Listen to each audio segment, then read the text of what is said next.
Bir-birinizə sevginizi deyin. Hərdən ədəb deyib o qədər də qurulaşmaq lazım deyil ki, məsələn deyir ki, dinən ki, mən səni çox istəyirəm.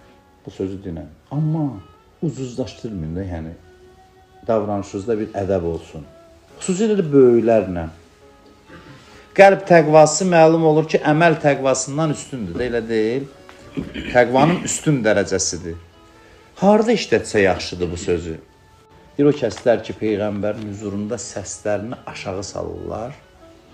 Onlar o kəslərdir ki, Allah onların qəlblərini təqva ilə imtihan eləyib. Belə baxsın, desin, nə böyük məsələdir ki, gətirib bunu qəlb təqvasına bağlamısan. Bəli, çox mühüm məsələdir. Çünki ədəbsizlik içəridə olan çox xəstəliklərdən xəbər verir.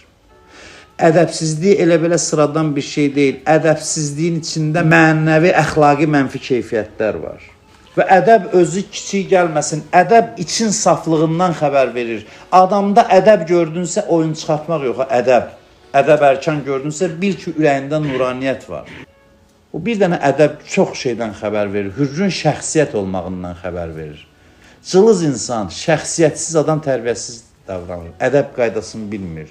Bilmir kimlə necə otursun, necə davransın, böyüklə böyük kimi davranasan, böyüyün yerini biləsən.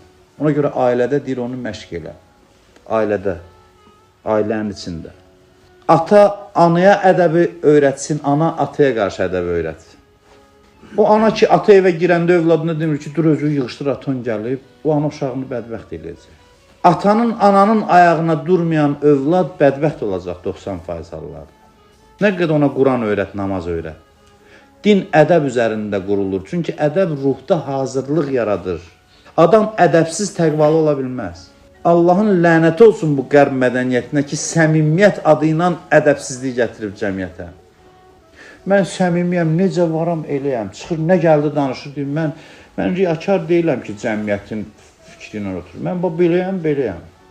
Hansısa müğənni, əxlaqsız, tərbiyəsiz bir insan gəlir bu şəkildə öz əxlaqsızlığını səmimiyyət adı ilə cəmiyyətə təqdim edir. Bəli, cəmiyyətin təqdim elədiyi bəzi çərçivələr var ki, onlara sən riayət eləməklə ruhu təmizləyirsən. Bu, ictimai rəyin əsiri olmaq demək deyil. Bu, ağıllı yaşayışdır. Bütün böyüklər o ailələrdən çıxıb. O ailələr ki, atanın ata yeri var, ananın ana yeri var. Bütün şəxsiyyətlər oradan çıxıb. Mənəvi şəxsiyyətlər. İstisnalar olmaq şərti ilə.